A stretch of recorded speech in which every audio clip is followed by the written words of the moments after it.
व्यक्ति विशेष। नमस्कार, मैं रविंद्र सिंह आपके साथ। जिनके चुनावी प्रबंधन के विरोधी भी कायल हैं, धारदार रणनीतियां और उन रणनीतियों पर कुशलता से अमल, हारी हुई बाजी को भी जीत में तब्दील करने की क्षमता, तभी तो उन्हें आधुनिक सियासत का चाणक्य कहा जाता है। छोटे बड़े 43 चुनाव लड़े और हर बार जीत का परचम लहराया। जिस भी चुनावी अभियान को उन्होंने अपने हाथ में लिया, उसे जीत के लक्ष्य तक पहुंचाया।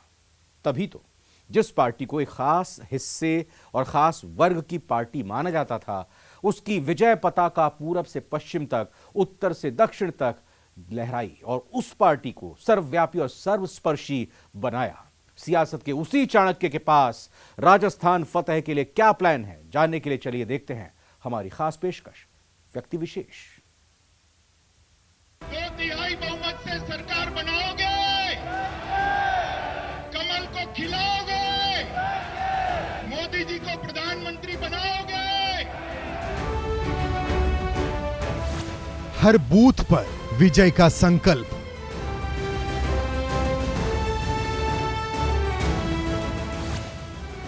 यही है सत्ता वापसी का एकमात्र विकल्प। मोदी जी को अगर प्रधानमंत्री बनाना है तो उसके पहले एक ट्रेलर आ रहा है। 2023 में राजस्थान के चुनाव का ट्रेलर में कलर दिखा रहे हो गहलोत को, अपने आप 25 में से 25 सीट आ जाएगी। एकजुटता में ही है जीत का तंत्र।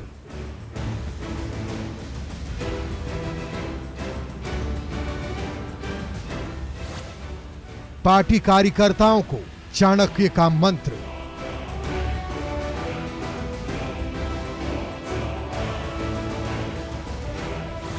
विरोधियों पर चुन चुन कर प्रहार। ये सरकार 3 डी के आधार पर चलती है। पहला डी दंगे का डी है, दूसरा डी महिलाओं से दुर्व्यवहार का डी है और तीसरा डी दलितों पर अत्याचार का डी। ये 3D सरकार राजस्थान की जनता अब नहीं रहने देगी। सूरजमल की धरती से चुनावी हुंकार, महाराजा सूरजमल को याद कर कर मुट्ठी बींचे और प्रचंड आवाज से बोलिए, भारत माता की, भारत माता की, भारत माता की। खिलेगा कमल, जीत होगी जोरदार।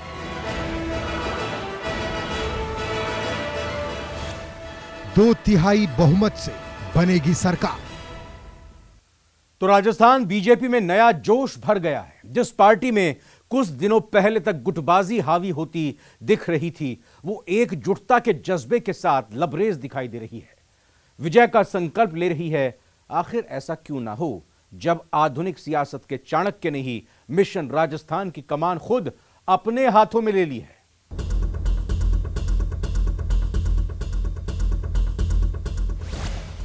मिशन 2023 के लिए हो जाओ तैयार। बूथ विजय संकल्प से होगा साकार। राजस्थान में इस बार हमारी सरकार। कांग्रेस के गढ़ से ही कांग्रेस को ललकार।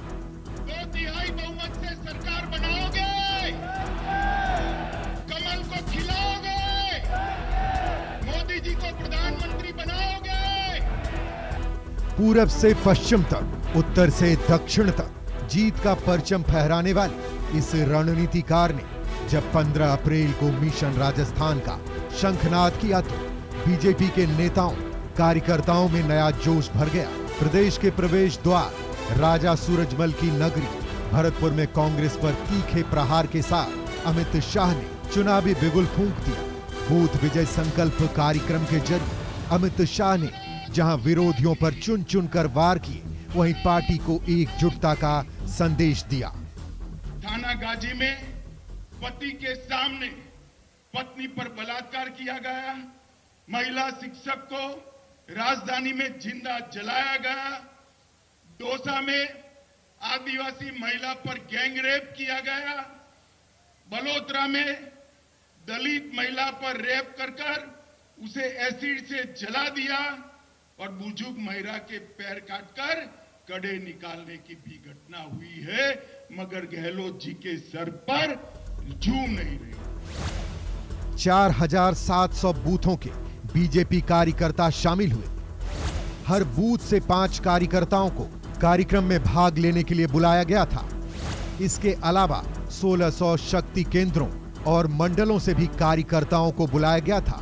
मिशन राजस्थान के अपने अभियान की शुरुआत में ही अमित शाह प्रदेश के सभी बड़े नेताओं को एक मंच पर भी लाने में कामयाब रहे। नए प्रदेश अध्यक्ष सीपी जोशी, नए नेता प्रतिपक्ष राजेंद्र सिंह राठौर, उप नेता प्रतिपक्ष सतीश पूनिया, केंद्रीय मंत्री गजेंद्र सिंह शेखावत, केंद्रीय मंत्री अर्जुन राम मेघवाल, केंद्रीय मंत्री कैलाश चौधरी के साथ साथ पूर्व मुख्यमंत्री वसुंधरा राजे की उपस्थिति ने इस अभियान की सफलता पर मानो मुहर सी लगा दी।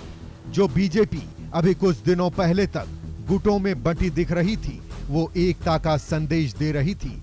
मंच पर प्रदेश बीजेपी के सभी बड़े नेताओं की उपस्थिति और एकजुटता की तस्वीर ने पार्टी कार्यकर्ताओं के मन में भी नए उत्साह का संचार कर दिया। कार्यकर्ताओं का जोश देखकर अमित शाह ने हुंकार भरी और दावा किया कि बीजेपी बूथ के भरोसे मोदी जी के नाम और विचारधारा के आधार पर चुनाव में जीत दर्ज करने जा रही है। शाह ने कहा कि मोदी जी की लोकप्रियता के आधार पर मैदान में जाएंगे और 2/3 बहुमत से राजस्थान में सरकार बनाएंगे। मोदी जी के काम के आधार पर, भारतीय जनता पार्टी की विचारधारा के आधार पर और मोदी जी की लोकप्रियता के आधार पर हम चुनाव के मैदान में जाएंगे। मुझे पूरा भरोसा है 2/3 बहुमत के साथ राजस्थान में सरकार बनेगी। बीजेपी के सामने जाट वोट बैंक को साधने की चुनौती है। माना जा रहा है कि सतीश पूनिया को पार्टी के प्रदेश अध्यक्ष पद से हटाए जाने के बाद जाटों में नाराजगी है। जाट बहुल क्षेत्र होने की वजह से अमित शाह ने भरतपुर का चुनाव किया। इसके अलावा शाह की नीति ये है कि कांग्रेस को उसके गढ़ में घेरा जाए। पिछले विधानसभा चुनाव में पूरे भरतपुर संभाग में बीजेपी को सिर्फ 1 सीट मिली थी। इस हिसाब से पार्टी भरतपुर पर खास फोकस करना चाह रही है ताकि पिछले नतीजों को बदला जा सके। भरतपुर में बूथ विजय संकल्प कार्यक्रम के जरिए अमित शाह ने कार्यकर्ताओं में जो जोश भरा और मंच पर एकजुटता की जो झलक दिखी, वो आने वाले चुनाव के नतीजों पर बड़ा असर डालने वाला साबित हो सकता है। इस चुनावी शंखनाद के साथ ही अमित शाह ने यह एहसास करा दिया है कि उन्होंने मिशन राजस्थान की कमान अपने हाथों में ले ली है और उसे कुशल प्रबंधन और दमदार रणनीति के दम पर कामयाबी तक पहुंचाएंगे। इतिहास गवाह है, आधुनिक सियासत के चाणक्य ने जब जब चुनावी कमान संभाली, जीत का लक्ष्य भेद कर ही उसने दम लिया। अपने गृह राज्य गुजरात से लेकर देश के सबसे बड़े प्रदेश उत्तर प्रदेश तक अमित शाह अपने चुनावी प्रबंधन का चमत्कार दिखा चुके हैं। पूरब से पश्चिम तक कमल खिलाया, उत्तर से दक्षिण तक जीत का परचम लहराया। जब जब संभाली चुनाव की कमान, शानदार प्रबंधन का चमत्कार दिखाया। कहा जाता है कि चमत्कार बार बार नहीं होते हैं, लेकिन एक नाम है जिसने बार बार चमत्कार किया है, जिसकी कोई कल्पना नहीं कर सकता था, वो कर दिखाया है। नाम है अमित शाह। याद कीजिए 2014 का लोकसभा चुनाव, जब नरेंद्र मोदी के नेतृत्व में बीजेपी ने अभूतपूर्व सफलता हासिल करते हुए केंद्र की सत्ता पर काबिज किया। करीब 30 साल बाद केंद्र में एक पार्टी को स्पष्ट बहुमत मिला था और वो पार्टी कांग्रेस नहीं थी। बेशक बीजेपी की इस ऐतिहासिक सफलता में नरेंद्र दामोदर दास मोदी की छवि और गुजरात के विकास मॉडल का बहुत बड़ा योगदान था। लेकिन इतिहास के पन्नों में दर्ज होने लायक जीत के पीछे अगर किसी की दमदार रणनीति थी तो अमित शाह की। 2014 के लोकसभा चुनाव में बीजेपी की इस अभूतपूर्व जीत की पटकथा तभी तैयार हो गई थी जब पार्टी नेतृत्व ने चुनाव से ठीक 10 महीने पहले देश के सबसे बड़े प्रदेश उत्तर प्रदेश में लोकसभा की 80 सीटें हैं, यानी उत्तर प्रदेश फतह तो देश फतह। लेकिन जब अमित शाह को प्रभारी बनाया गया तब प्रदेश में बीजेपी के पास लोकसभा की सिर्फ 10 सीटें थी। ऐसे में अंदाजा लगाया जा सकता है कि सबसे बड़े प्रदेश में पार्टी को शीर्ष पर लाना कितनी बड़ी चुनौती थी, वो भी तब जब कांग्रेस के अलावा प्रदेश में 2 बड़ी क्षेत्रीय पार्टी का बोलबाला था। कांग्रेस पार्टी के पास 21, समाजवादी पार्टी के पास 23 और बीएसपी पार्टी के पास 20 लोकसभा सीटें थी, यानी बीजेपी राज्य में चौथे नंबर की पार्टी थी। इतना ही नहीं, 2012 के विधानसभा चुनाव में भी बीजेपी की बुरी तरह हार हुई थी। 224 सीटों पर जीत दर्ज कर समाजवादी पार्टी सत्ता में थी। 80 सीटों के साथ बहुजन समाज पार्टी दूसरे नंबर पर थी, जबकि बीजेपी के खाते में सिर्फ 47 सीटें थी। 2012 के विधानसभा चुनाव के नतीजे बता रहे थे कि उत्तर प्रदेश में पार्टी का संगठन ध्वस्त हो चुका था, लेकिन जो तस्वीर बदल ना डाले वो भला अमित शाह कैसे हो सकता है। और जब 16 मई 2014 को 16वीं लोकसभा चुनाव के परिणाम घोषित हुए तो तस्वीर बदल चुकी थी। बीजेपी ने लोकसभा की 80 सीटों में से 71 सीटें जीतकर चमत्कार कर दिया था। उत्तर प्रदेश में बीजेपी की अब तक की सबसे बड़ी जीत थी, उस समय से भी बड़ी जब राम मंदिर आंदोलन अपने चरम पर था। उत्तर प्रदेश में बीजेपी की करिश्माई जीत के बाद सियासी पंडितों से लेकर आम आदमी की जुबां पर बस एक ही नाम था, अमित शाह। इस जीत के बाद अमित शाह का कद पार्टी के भीतर इतना बढ़ा कि उन्हें सीधे पार्टी का राष्ट्रीय अध्यक्ष बना दिया गया। फिर क्या था, पार्टी अध्यक्ष के रूप में उन्होंने बीजेपी को उत्तर से दक्षिण तक, पूरब से पश्चिम तक सर्वव्यापी और सर्वस्पर्शी बना डाला। यानी बीजेपी का एक साधारण कार्यकर्ता जो कभी पार्टी के दिग्गज नेताओं के लिए पोस्टर चिपकाया करता था, वो अपनी शानदार रणनीतियों और कुशल प्रबंधन के दम पर पार्टी के लिए जीत की गारंटी बन चुका था। 22 अक्टूबर 1964 को मुंबई के एक रईस परिवार में जन्मे अमित शाह 14 साल की उम्र में ही आरएसएस से जुड़ गए थे। उनकी शुरुआती पढ़ाई गुजरात के मेहसाना में हुई और उसके बाद उन्होंने अहमदाबाद से बायोकेमिस्ट्री में बीएससी की। 1982 में एबीवीपी के सबसे युवा कार्यकर्ता में से एक थे। 1982 में ही उनकी मुलाकात नरेंद्र मोदी से हुई थी। 1986 में अमित शाह बीजेपी में शामिल हुए और तब से उन्होंने कभी पीछे मुड़कर नहीं देखा। 1991 का लोकसभा चुनाव अमित शाह की सियासी सफर का टर्निंग पॉइंट था, क्योंकि इस साल पार्टी ने उन्हें लाल कृष्ण आडवाणी की लोकसभा सीट गांधीनगर का चुनाव प्रभारी बनाया। उन्होंने अपनी इस जिम्मेदारी को बखूबी निभाया। 1996 में भी शाह ने गांधीनगर से चुनाव लड़ रहे अटल बिहारी वाजपेयी के लिए चुनाव प्रभारी की भूमिका निभाई। 1996 में ही अटल बिहारी वाजपेयी पहली बार 13 दिन के लिए प्रधानमंत्री बने थे। अमित शाह का सियासी सफर सफलता का एक दस्तावेज रहा है। पार्टी कार्यकर्ताओं से लेकर अध्यक्ष के रूप में उन्होंने पार्टी को सफलता की बुलंदियों तक पहुंचाया ही। खुद भी छोटे बड़े चुनाव में कभी भी मात नहीं खाई। 1989 से 2019 तक अमित शाह ने स्थानीय निकायों सहित विधानसभा और लोकसभा के लिए 43 छोटे बड़े चुनाव लड़े और सभी में जीत का परचम लहराया। 1997, 1998, 2002 और 2007 में वह सरखेज विधानसभा क्षेत्र से विधायक रहे। 2012 में वे अहमदाबाद के नारायणपुर से विधायक बने। वहीं 2019 में गांधीनगर लोकसभा सीट से 5,54,000 के बड़े अंतर से जीत दर्ज की और फिलहाल देश के गृह मंत्री के रूप में अभूतपूर्व काम कर रहे हैं। देश की सियासत में संकट काल से गुजर रही कांग्रेस के पास अभी भी 3 राज्यों की सत्ता है जहां उनकी सरकार है, हिमाचल प्रदेश, छत्तीसगढ़ और राजस्थान। तीनों प्रदेशों में सबसे बड़ा प्रदेश राजस्थान ही है और कांग्रेस की उम्मीदों का सबसे बड़ा केंद्र भी। और यही कारण है कि राजस्थान में कांग्रेस को मात देने के लिए खुद अमित शाह ने कमान संभाली है।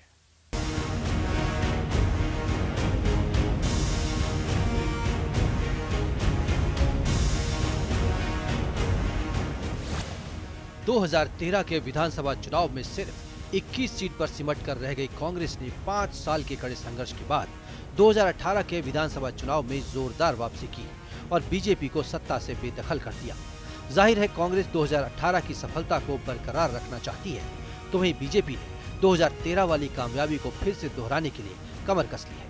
15 अप्रैल को भरतपुर में बूथ विजय संकल्प कार्यक्रम के जरिए बीजेपी ने मिशन राजस्थान की शुरुआत भी कर दी। कोई पार्टी नेताओं के आधार पर चल सकती है, मगर भारतीय जनता पार्टी जब कोई भी विजय प्राप्त करती है, आप निश्चित मानकर चलना वो विजय मेरे बूथ पर खड़े हुए बूथ के कार्यकर्ता का विजय है। सबसे बड़ी बात यह है कि मिशन राजस्थान की कमान उस शख्स ने अपने हाथों में ली है जिसका नाम ही सफलता की गारंटी माना जाता है। राष्ट्रीय अध्यक्ष के रूप में बीजेपी को दुनिया की सबसे बड़ी पार्टी बना देने वाले अमित शाह ने राजस्थान विजय की जिम्मेदारी अपने कंधों पर ले ली है। माताओं, भाइयों, बहनों, 2014 में हमने 25 सीटें जीती, 19 में 25 सीटें जीती, 23 में 2/3 बहुमत से जीतेंगे और फिर से एक बार यहां पर भारतीय जनता पार्टी की 24 में 25 से 25 सीटें लाएंगे। वैसे तो बीजेपी के राष्ट्रीय अध्यक्ष की जिम्मेदारी फिलहाल जेपी नड्डा निभा रहे हैं, लेकिन सियासी पंडितों का मानना है कि अभी भी पार्टी की चुनावी रणनीतियों के असली शिल्पकार आधुनिक सियासत के चाणक्य यानी अमित शाह ही हैं। पिछले कुछ महीनों में जिस तरह से राजस्थान बीजेपी के संगठन में बदलाव हुए हैं, उस पर भी चाणक्य नीति की छाप साफ दिखाई दे रही है। आने वाले विधानसभा चुनाव को देखते हुए बीजेपी ने राजस्थान में सोशल इंजीनियरिंग का जो फॉर्मूला अडॉप्ट किया है, उसके पीछे अमित शाह की भूमिका अहम मानी जा रही है। पार्टी की गुटबाजी का असर विधानसभा के चुनाव परिणामों पर न पड़े, इसके लिए ये फैसला लिया गया कि किसी नेता को सीएम कैंडिडेट के रूप में प्रोजेक्ट नहीं किया जाएगा। इतना ही नहीं, सोशल इंजीनियरिंग का ध्यान रखते हुए ब्राह्मण वर्ग से युवा और तेज तर्रार नेता सीपी जोशी को प्रदेश अध्यक्ष की कमान सौंपी गई। वहीं कई सालों से प्रदेश की सियासत में पार्टी का बड़ा चेहरा रहे गुलाब चंद कटारिया को असम का राज्यपाल बनाकर उनकी जगह राजपूत जाति के राजेंद्र सिंह राठौड़ को नेता प्रतिपक्ष बनाया गया, तो वहीं जाट जाति के सतीश पुनिया को पार्टी के प्रदेश अध्यक्ष से हटाकर उन्हें उप नेता प्रतिपक्ष का पद दिया गया। इन सब के बीच पूर्व सीएम वसुंधरा राजे को फिलहाल भले ही कोई जिम्मेदारी नहीं दी गई हो, लेकिन राजनीतिक जानकारों का मानना है कि जल्द ही उन्हें कोई सम्मानजनक पद देकर मिशन राजस्थान की अग्रणी पंक्ति में रखा जाएगा। भरतपुर में आयोजित बूथ जीत संकल्प कार्यक्रम में इसकी एक झलक भी देखने को मिली, जब वसुंधरा राजे न सिर्फ कार्यक्रम में शामिल हुई बल्कि मंच से कार्यकर्ताओं को उन्होंने संबोधित भी किया। इस कार्यक्रम में प्रदेश बीजेपी के सभी बड़े नेताओं को एक मंच पर लाकर अमित शाह ने साफ कर दिया कि उनका मिशन राजस्थान सही दिशा में बढ़ रहा है।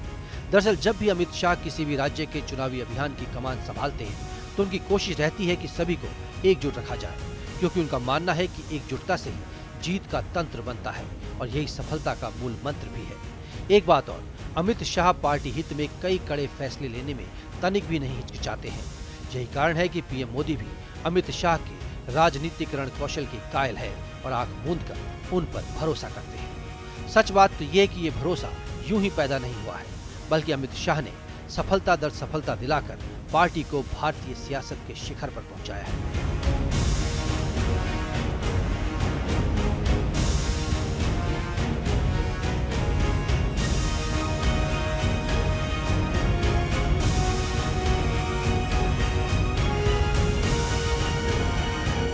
2013 में पार्टी के राष्ट्रीय महासचिव और यूपी प्रभारी के रूप में इनकी सफलता तो इसका बड़ा उदाहरण है ही।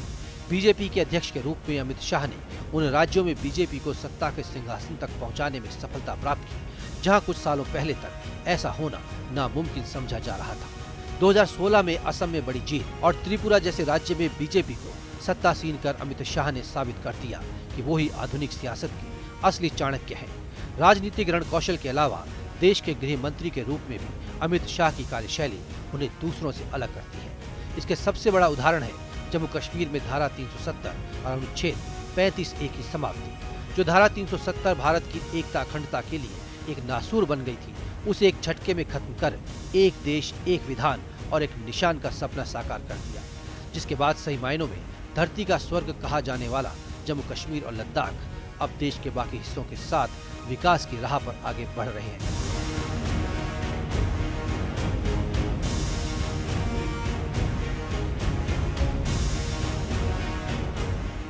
इसके अलावा भी कई ऐसे उदाहरण भरे पड़े हैं जिससे ये साबित होता है कि अमित शाह के पास राजनीतिक रणकौशल के साथ साथ कड़े और सटीक फैसले लेने की काबिलियत है।